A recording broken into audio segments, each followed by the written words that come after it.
Eu quero dar continuidade àquele ensinamento que diz por título Paulo, como tudo começou. Abra as vossas Bíblias no livro de Atos dos Apóstolos, capítulo de número 26. Muito obrigado. Versículo de número 12 ao 18. Esse estudo bíblico é um estudo bíblico que já tem várias pregações, mas ele continua. Falar sobre a vida de Paulo é difícil você esgotar o assunto. Paulo foi um servo de Deus que deixou uma história grande, tremenda sobre a face da terra e que fez a diferença no cristianismo ao qual nós hoje seguimos. Atos dos Apóstolos, capítulo 26, versículo 12 ao 18, que diz assim: numa dessas viagens eu estava indo para Damasco, com autorização e permissão dos chefes dos sacerdotes. Por volta do meio-dia, ó rei, estando eu a caminho, vi uma luz do céu, mais resplandecente que o sol, brilhando ao meu redor e ao redor dos que iam comigo. Só Paulo para dar o testemunho diante de um monarca. Eu não conheço nenhum discípulo de Jesus que teve o privilégio de dar testemunho e de pregar diante de um monarca. Para isso é que Jesus salvou a Paulo de Tarso, para ele pregar aos confins da terra, para ele testemunhar diante de pessoas ilustres, para ele falar diante de pessoas poderosas, para ele pregar diante de pessoas da alta sociedade. Paulo estava aqui dando o seu testemunho para um rei, para um monarca.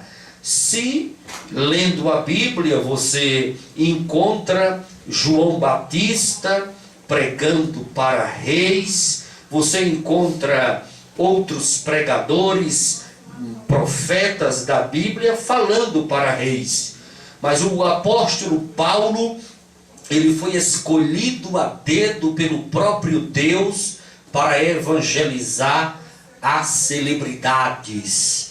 Então, é muito importante quando Jesus salva pessoas da alta sociedade, pessoas do alto escalão social, e prega para essas pessoas o Evangelho, anuncia Jesus Cristo, mesmo sendo de maneiras que aos nossos olhos não esteja muito bem de acordo com os padrões bíblicos, mas não importa. A Bíblia diz que seja por inveja, seja por porfia, seja por dissensões, intrigas, divisões, não importa. O importante é o que o Evangelho seja pregado. anunciado, propagado. O importante é que a semente está sendo jogada nos corações dos incrédulos, das pessoas que não conhecem a palavra. O importante é que o evangelho seja pregado. Vamos continuar a leitura. Ficamos no versículo de número 14. E no versículo 13, os irmãos, vale ressaltar aos irmãos que a luz resplandecente, mais que o sol, não só estava ao redor do apóstolo Paulo, mas também estava ao redor daqueles que estavam com ele. Os soldados, a escolta de Paulo, todos receberam aquela luz intensa, todos fizeram parte daquela glória, daquele resplendor. O versículo 14 diz: todos caímos por terra.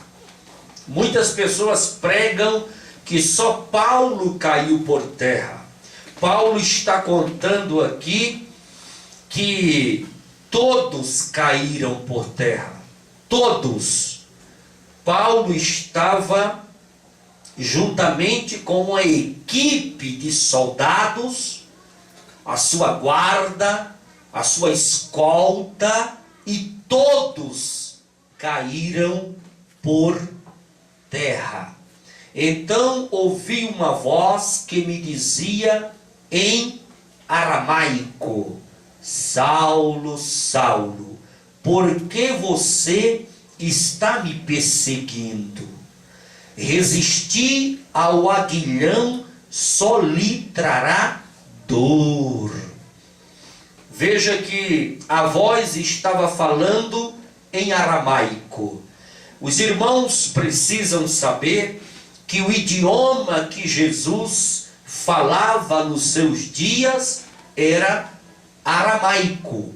Jesus usou na Bíblia Sagrada algumas expressões em aramaico. Ele falava em aramaico junto com os seus discípulos. E Jesus sabia que o recado que ele tinha para dar ao apóstolo Paulo era um recado particular.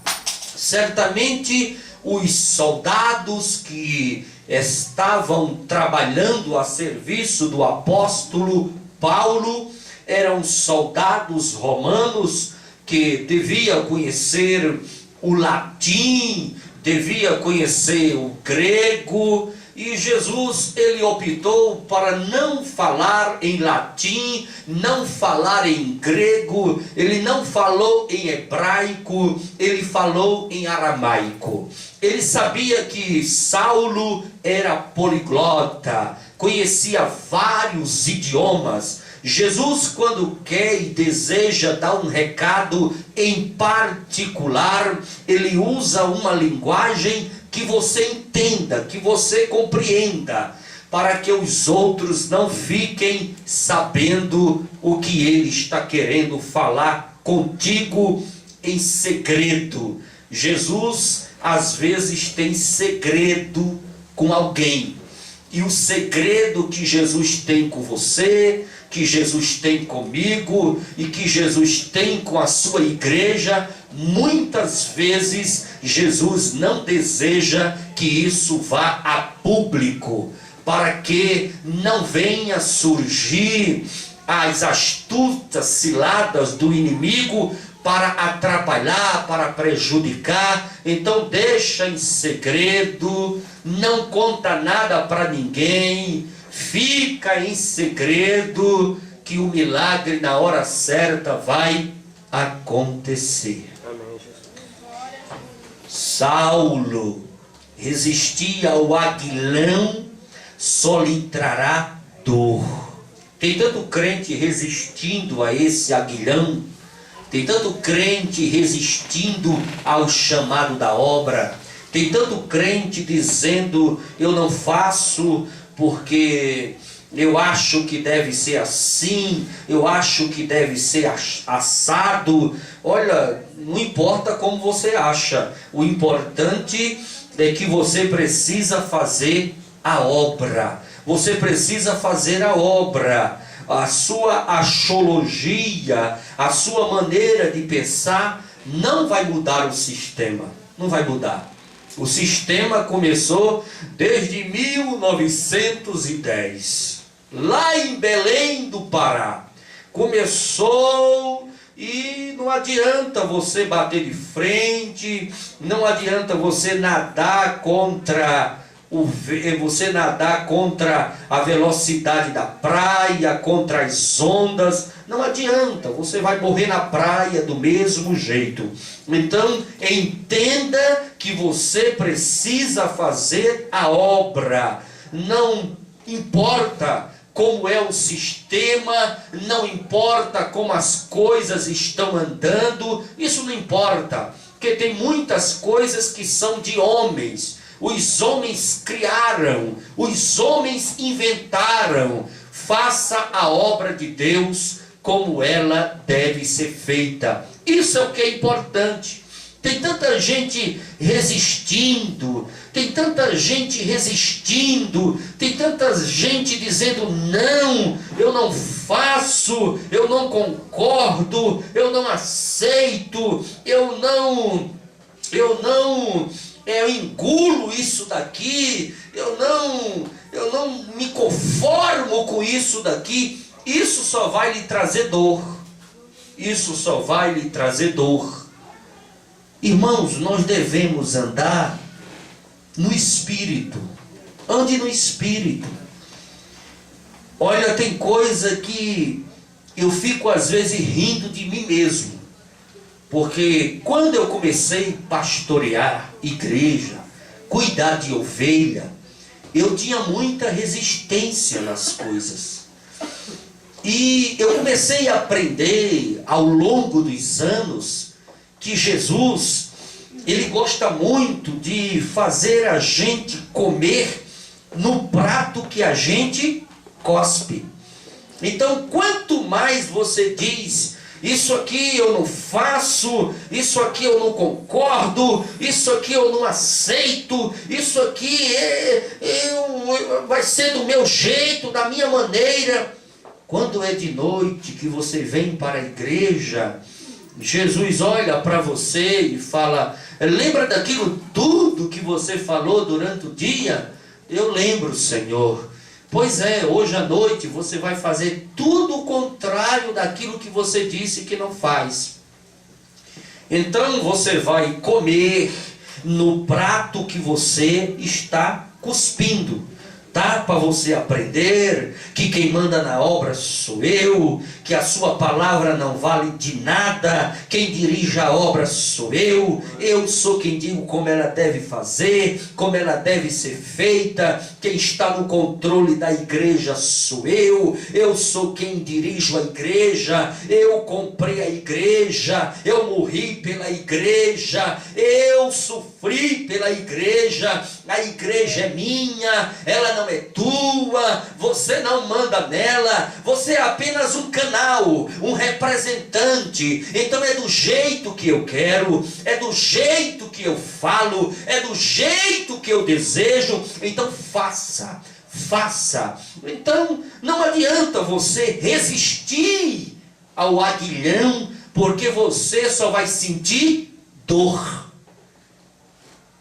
E eu aprendi que um pastor de igreja e um crente de banco, porque pastor de igreja é ovelha, crente de banco é ovelha também, está tudo no mesmo grau, não tem ninguém maior nem menor. Eu aprendi que a ovelha do Senhor Jesus, ela não pode resistir à voz do Espírito Santo.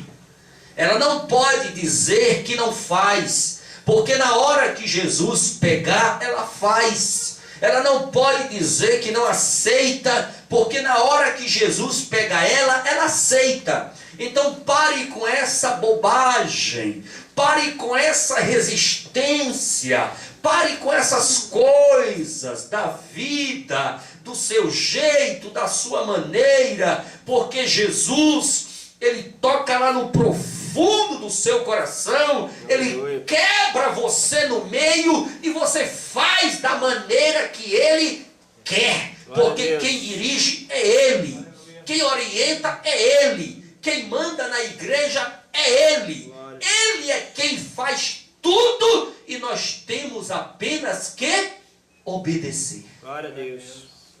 Eu conheço tantos pastores por aí que com tanta resistência à obra e hoje estão pagando altos preços. Então deixe o Espírito Santo tocar em você e deixe Jesus tomar conta da obra. Amém. Deixe Jesus dirigir a sua vida. Deixe Jesus tomar conta da direção da sua vida. Deixe o Espírito Santo tomar o primeiro lugar na sua vida. Não resista à força do Espírito Santo de Deus na sua vida. Não resista. Quando a gente resiste, a gente sofre. A gente vai para a cama do hospital, a gente fica doente, a gente fica na prova, a gente cai no deserto, a gente cai no vale, a gente cai na dor. Não caia na dor, faça aquilo que o seu coração está desejando fazer, seja sensível à voz do Espírito Santo de Deus e deixe Deus agir na sua vida. Glória a Deus, aleluia. Deixe Deus agir na sua vida. Saulo, resistir ao aguilhão só lhe trará dor. O versículo de número 15 diz: então perguntei, quem és tu, Senhor? Respondeu o Senhor, sou Jesus, a quem você está perseguindo. O versículo 16: agora levante-se, fique em pé, e eu lhe apareci para constituí-lo servo e testemunha do que você viu a meu respeito e do que lhe mostrarei. 17: eu o livrarei do seu próprio povo e dos gentios aos quais eu o envio. 18 e último do capítulo 26 de Atos dos Apóstolos: para abrir-lhes os olhos e convertê-los das trevas para a luz e do poder de Satanás para Deus, a fim de que recebam o perdão dos pecados e herança entre os que são santificados pela fé em mim. Aqui está o chamado. Paulo, como tudo começou.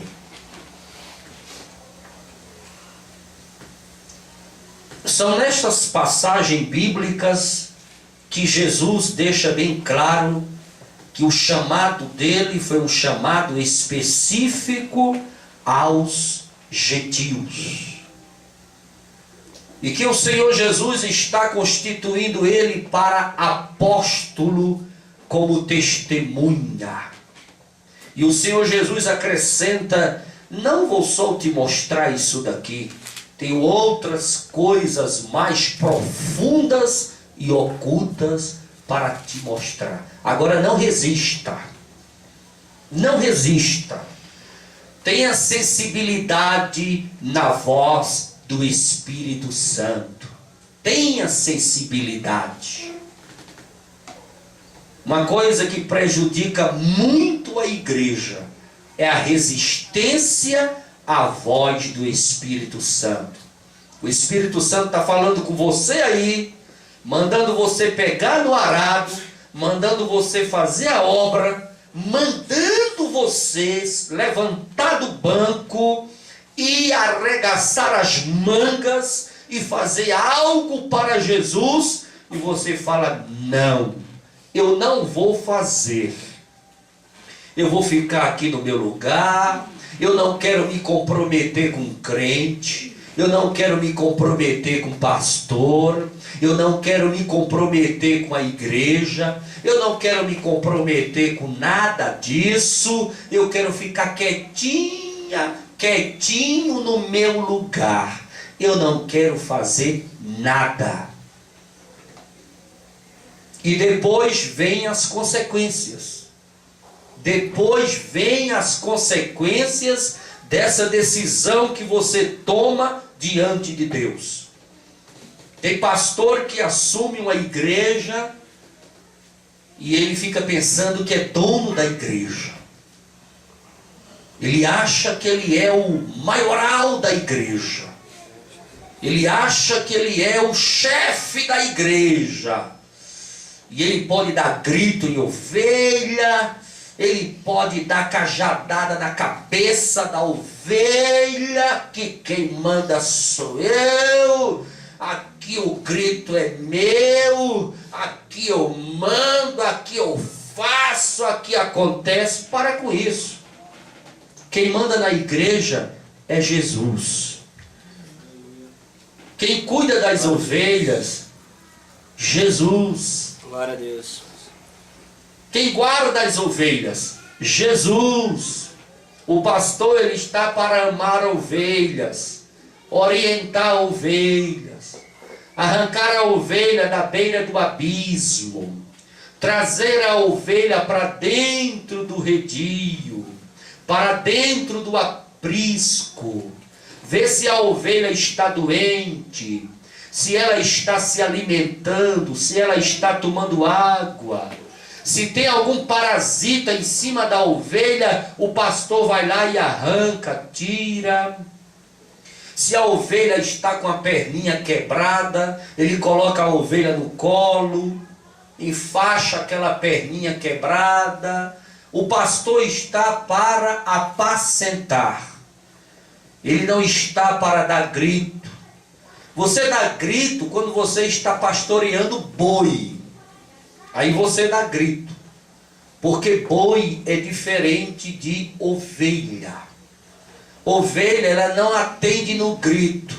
Ela atende no chamado. A Bíblia diz que a ovelha, ela conhece a voz do seu pastor. Ela não conhece grito. Se você der grito nela, o rebanho todo se dispersa. E se você for em um rebanho de ovelhas, literalmente falando, e conversar com o pastor, ele vai dizer para você que cada ovelha daquela tem um nome. E ele chama as ovelhas pelo nome.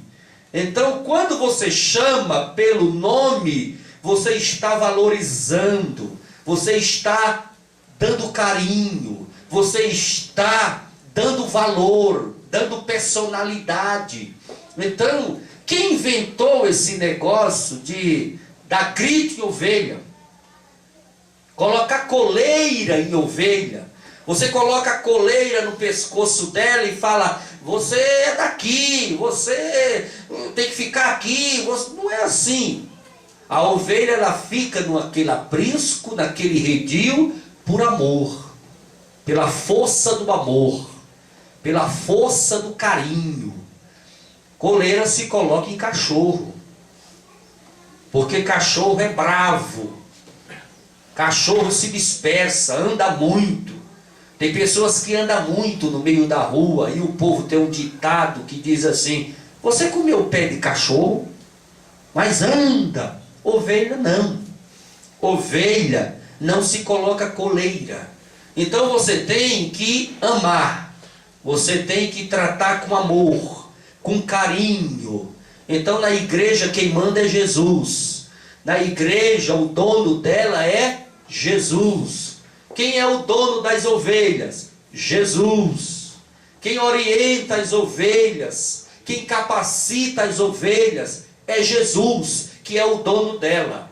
Aí tem pastor que fica com aquela resistência do Espírito Santo, não deixa o Espírito Santo trabalhar, não deixa o Espírito Santo operar, não escuta a voz do Espírito Santo.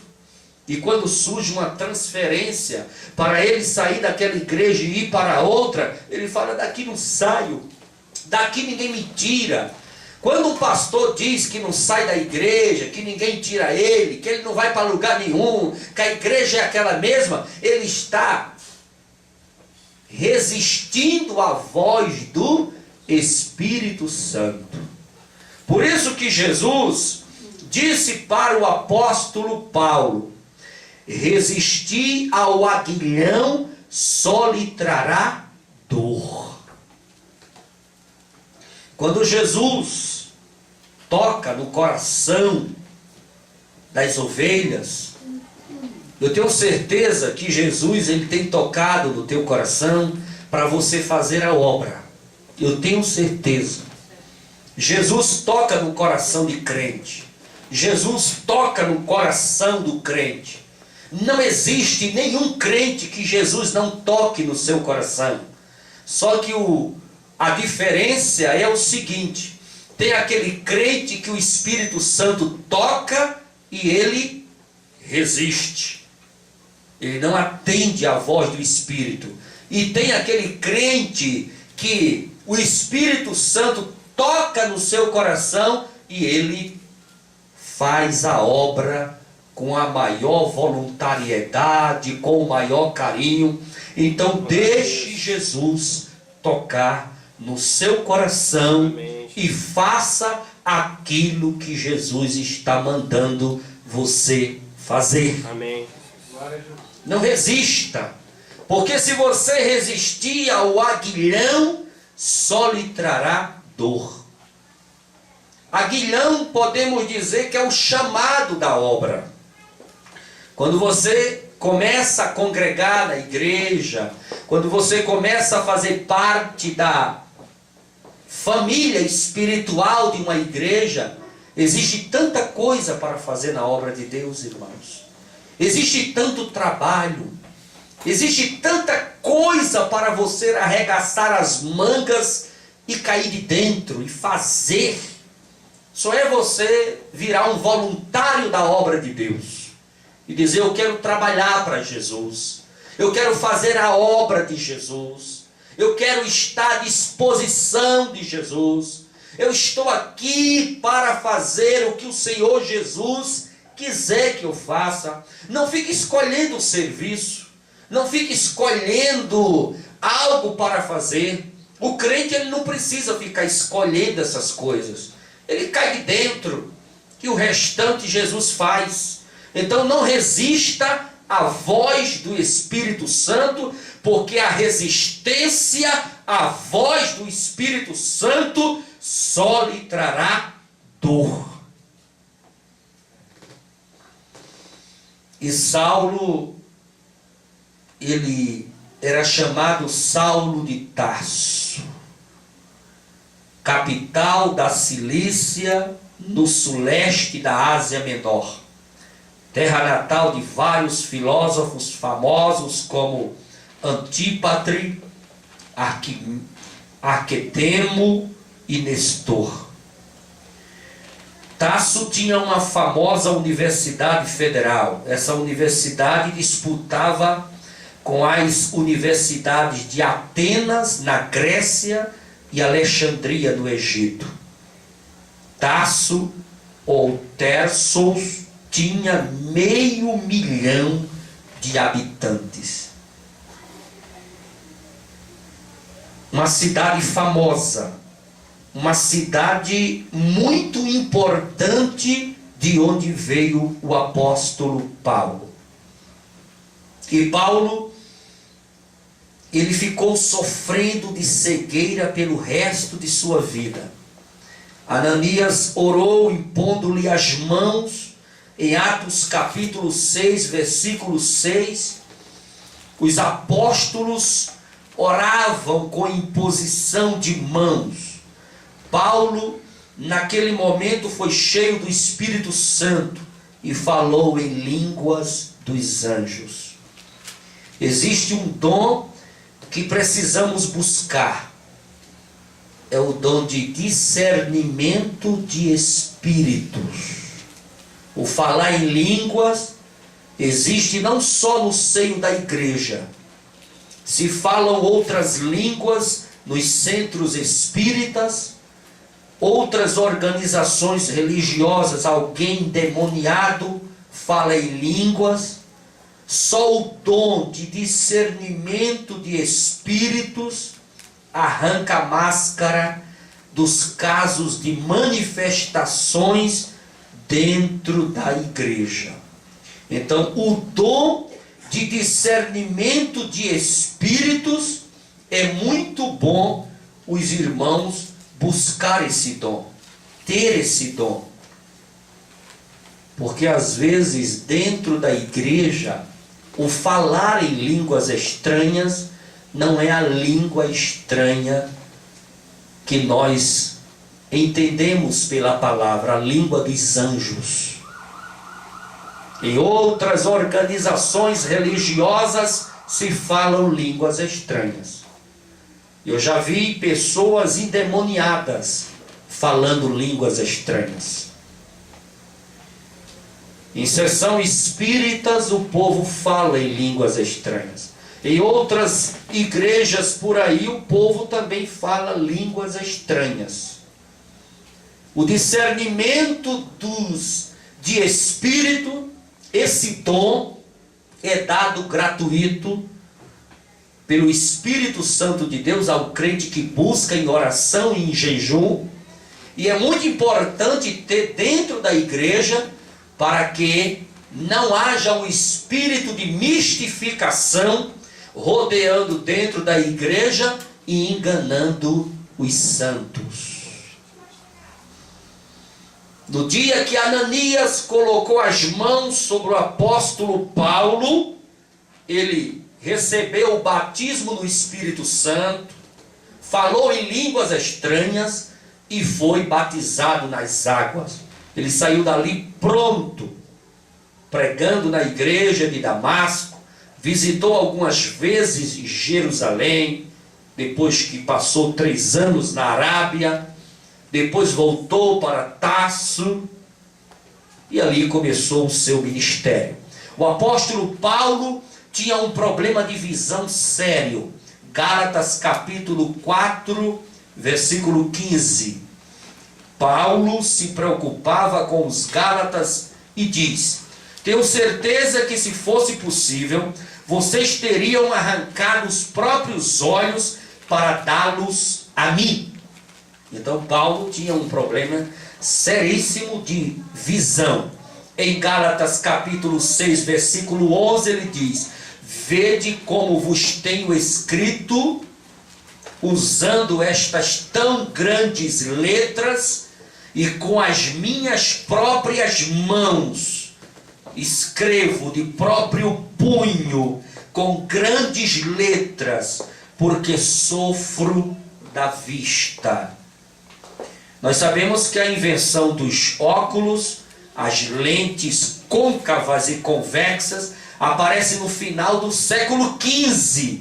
E nós estamos falando aqui de Paulo no primeiro século da era cristã. Então, não existiam os óculos.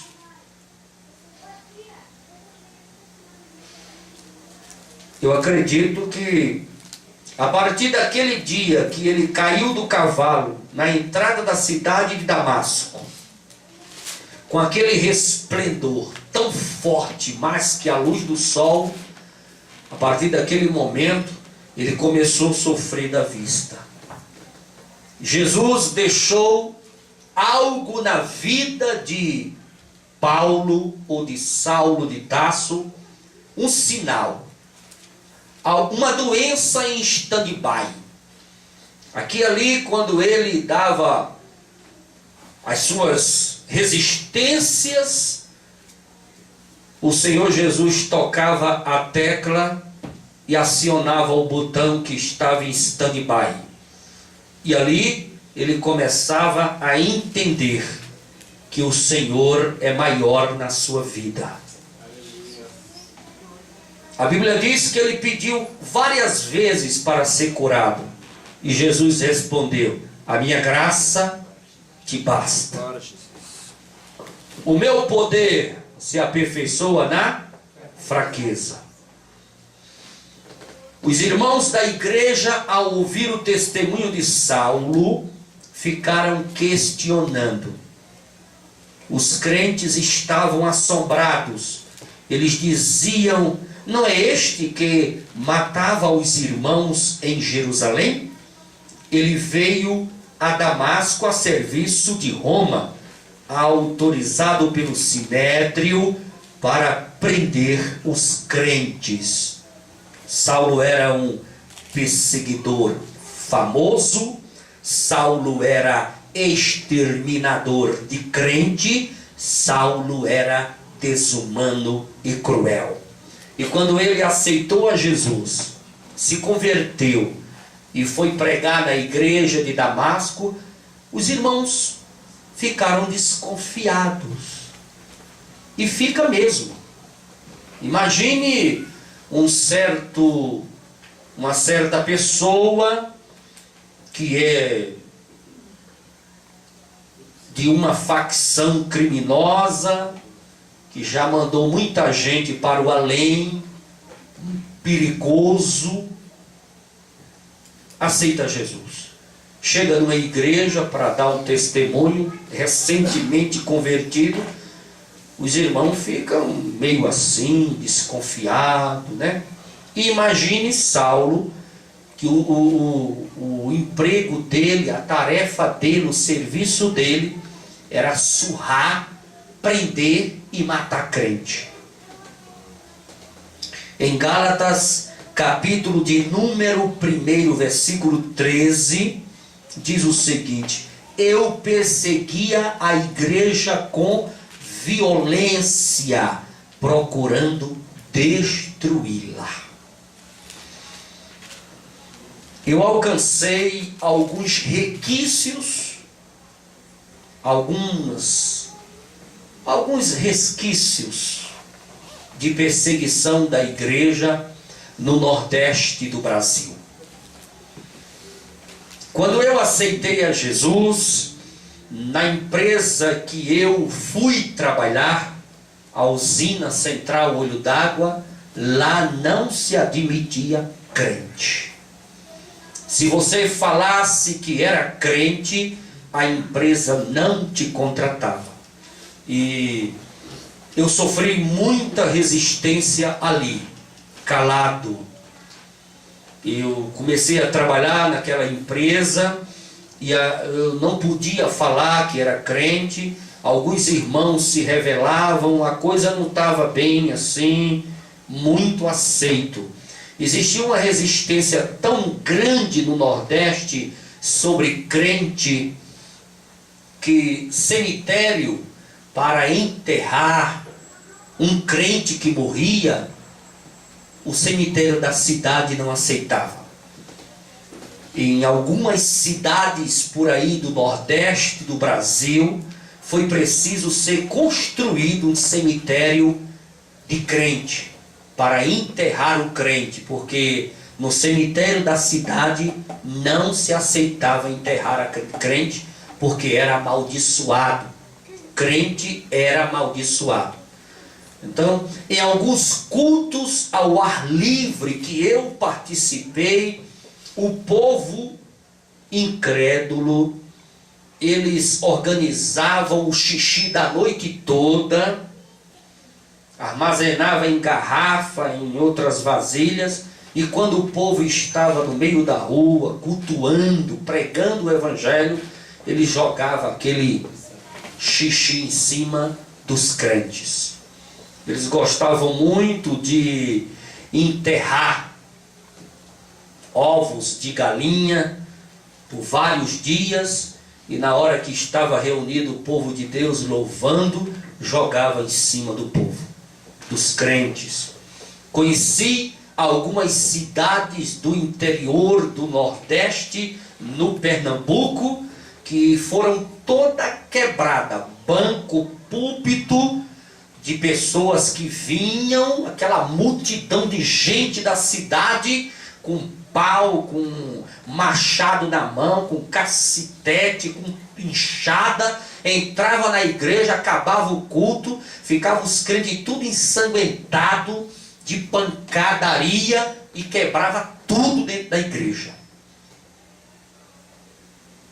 E era uma coisa assim tremenda.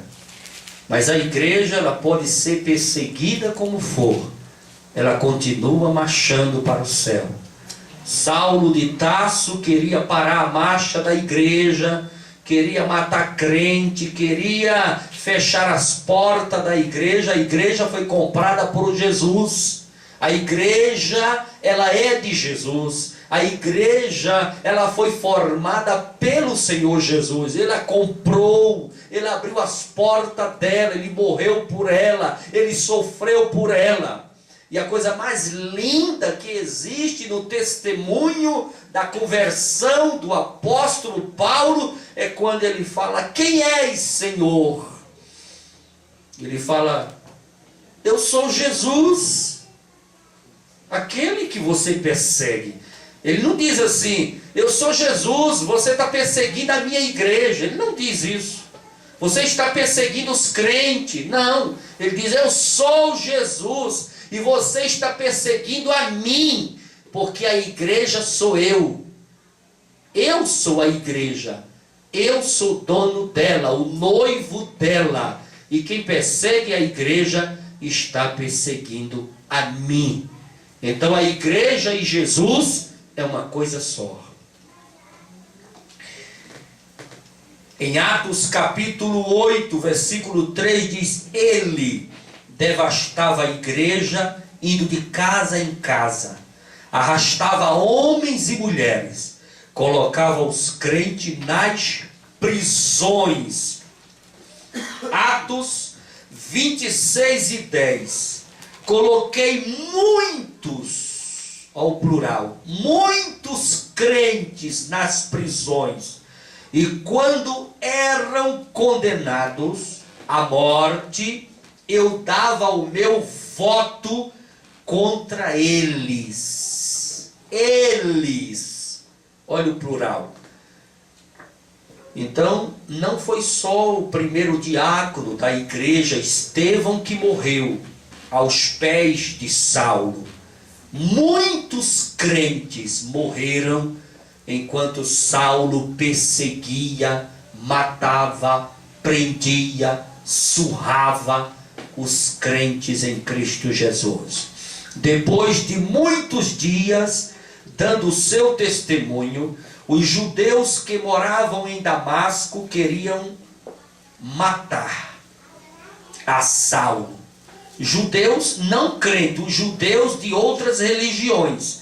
Saulo era famoso.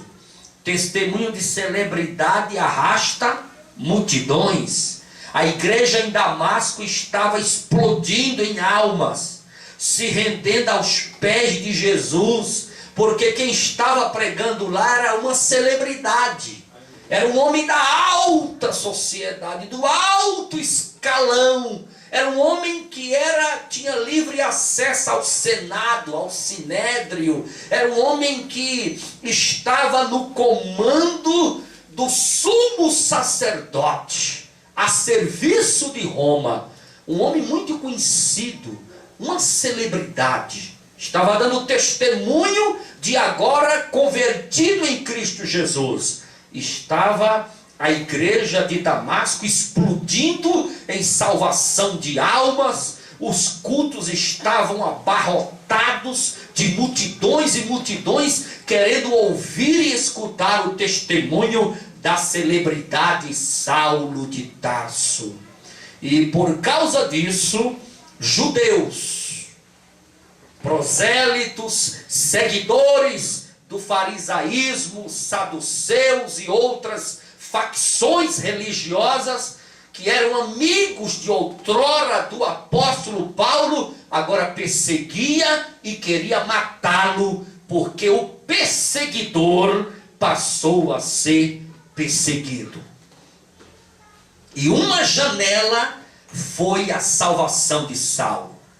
Era uma janela nos muros de Damasco, assim como havia uma janela nos muros de Jericó, e Raabe morava ali, a prostituta, e os espias de Josué foram salvos por causa de uma janela nos muros de Jericó. Uma janela também nos muros de Damasco salvou a vida do apóstolo Paulo. Há uma janela nos muros dos teus problemas. Há uma janela nos muros das tuas dificuldades. Há uma janela nos muros da tua enfermidade.